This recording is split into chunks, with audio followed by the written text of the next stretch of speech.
Il y a beaucoup de circonstances dans l'existence durant lesquelles notre liberté se trouve réduite. C'est le cas par exemple du confinement qui affecte une bonne partie de l'humanité pendant cette pandémie, mais c'est aussi le cas dans d'autres circonstances du fait que notre contrôle ou notre maîtrise des situations extérieures est par nature limitée, souvent illusoire. Et même quand nous avons l'impression d'être libres, le Dalai Lama disait une fois, l'homme moderne a l'impression d'être libre, mais souvent il est un petit peu comme une vis qui tourne dans son pas de vis de plus en plus vite ou dans différentes directions, mais malgré tout elle est prisonnière de ce pas de vis, donc nous sommes prisonniers de nos habitudes et de beaucoup d'autres choses dans l'existence.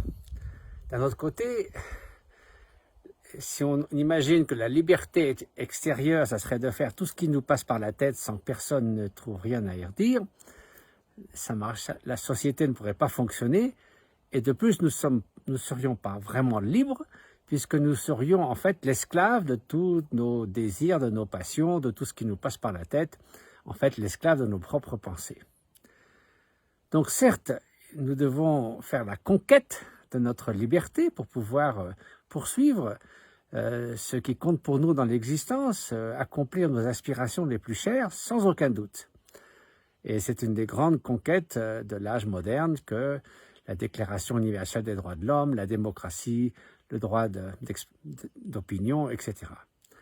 Ceci dit, il y a une autre forme de liberté que souvent nous négligeons quelque peu et qui, elle, peut se cultiver presque, je dirais pas sans limite, mais aller beaucoup plus loin que ce qu'on imagine.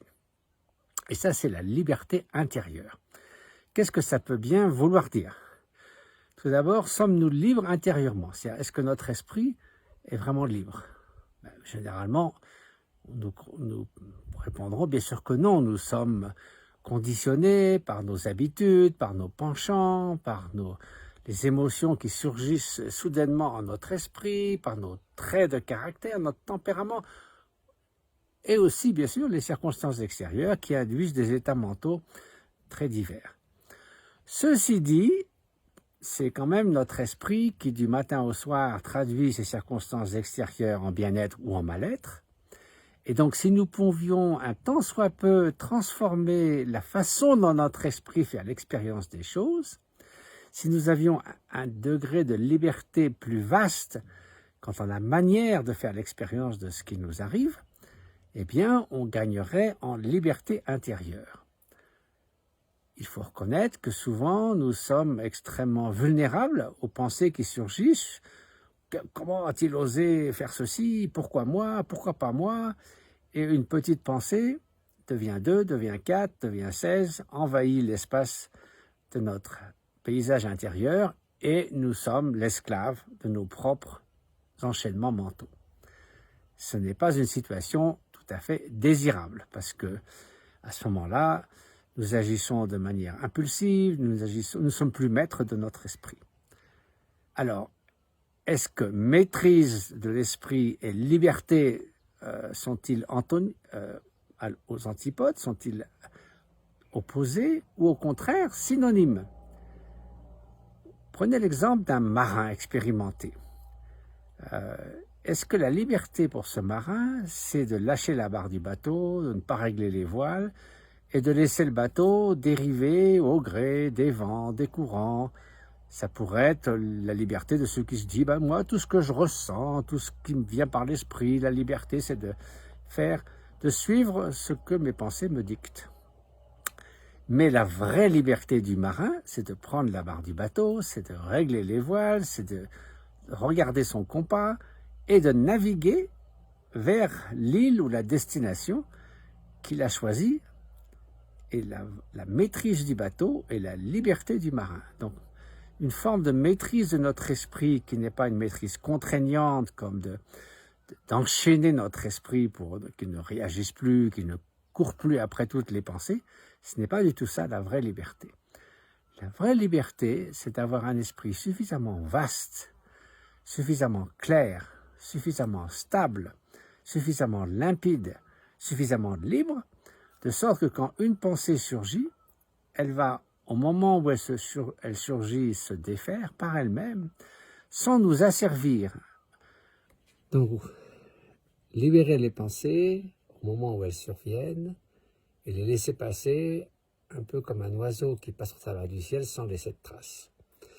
Donc tout cela, ce sont des expertises qui se cultivent par l'entraînement de l'esprit et qui nous permettent de faire face aux circonstances adverses de l'existence, aussi bien d'ailleurs aux circonstances favorables qui souvent nous distraient, nous remplissent d'infatuation, qui fait que voilà, on bricole, on laisse faire. Donc ce n'est pas seulement les circonstances adverses qui parfois nous asservissent, mais aussi quand le ronron quotidien semble être tout à fait parfait. Donc en quelque sorte, la liberté intérieure nous confère une grande légèreté, une grande disponibilité, la faculté d'émerveillement, une plus grande force et résilience intérieure. Nous savons que, un peu comme un chat, nous retomberons sur nos pattes, quelles que soient les circonstances que l'on peut rencontrer. Donc cela nous donne les ressources intérieures pour préserver un état mental optimal, quels que soient les hauts et les bas de l'existence et les différents types d'émotions constructives, destructives qui traversent notre esprit. Étant moins vulnérables, nous sommes moins inquiets sur notre propre sort et donc aussi plus ouverts à autrui. Donc la liberté intérieure, c'est née d'une meilleure connaissance de notre esprit, de faire aussi un peu l'inventaire, quels sont les facteurs mentaux qui vont contribuer à mon bien-être et quels sont ceux qui vont renforcer mon mal-être. Et donc essayer peu à peu d'éroder les événements mentaux qui perpétuent nos propres souffrances, créer une sorte d'addiction aux causes mêmes de la souffrance et cultiver les facteurs mentaux comme l'altruisme, la bienveillance, la force d'âme, la paix intérieure, savoir s'accommoder des circonstances, le contentement, n'avoir pas toujours besoin de davantage et d'autres choses. Un des meilleurs mantras qu'on puisse imaginer, c'est « je n'ai besoin de rien, je n'ai besoin de rien, je n'ai besoin de rien ». On répète ça 10 fois, on se sent très léger. C'est une forme de liberté. Donc essayons de reconnaître en nous-mêmes, puisque en ce moment, beaucoup d'entre nous sont privés d'une forme de liberté extérieure, quelles sont les conditions qui pourraient favoriser une liberté intérieure qui est source de joie et de davantage de sérénité, mais aussi de bienveillance à l'égard de tous ceux qui nous entourent.